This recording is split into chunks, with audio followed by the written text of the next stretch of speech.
샬롬, 오늘도 복된 하루가 되시길 바랍니다. 3월 25일 맥체인 성경 읽기 해설을 하도록 하겠습니다. 이 해설은 세운북스에서 출간한 임승민 목사님의 해설 내용입니다. 출애굽기 36장에는 하나님께서 설계하신 대로 성소를 건축하는 장면이 나옵니다. 성소는 26장에서 말씀하신 그대로 지어집니다.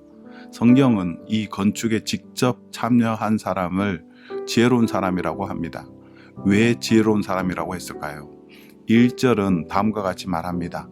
부살렐과 오홀리압 및 마음이 지혜로운 사람 곧 여호와께서 지혜와 총명을 부사 성소에 쓸 모든 일을 할 줄 알게 하신 자들은 모두 여호와께서 명령하신 대로 할 것이니라. 이 말씀은 지혜에 관해 몇 가지 특징을 묘사합니다. 첫째, 지혜는 하나님께서 주신 것입니다.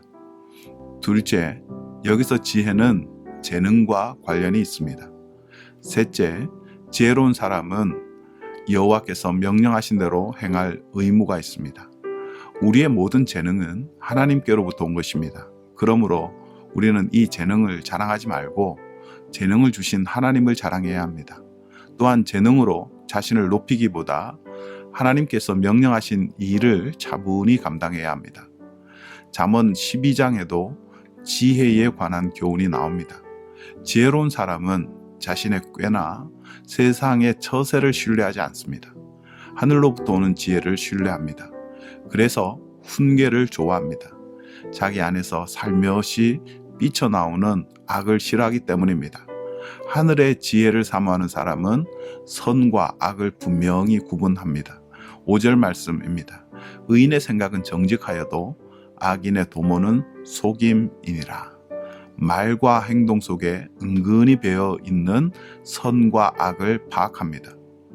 6절 말씀입니다. 악인의 말은 사람을 엿보아 피를 흘리자 하는 것이거니와 정직한 자의 입은 사람을 구원하느니라. 또 10절 말씀입니다. 의인은 자기의 가축의 생명을 돌보나 악인의 긍휼은 잔인이니라.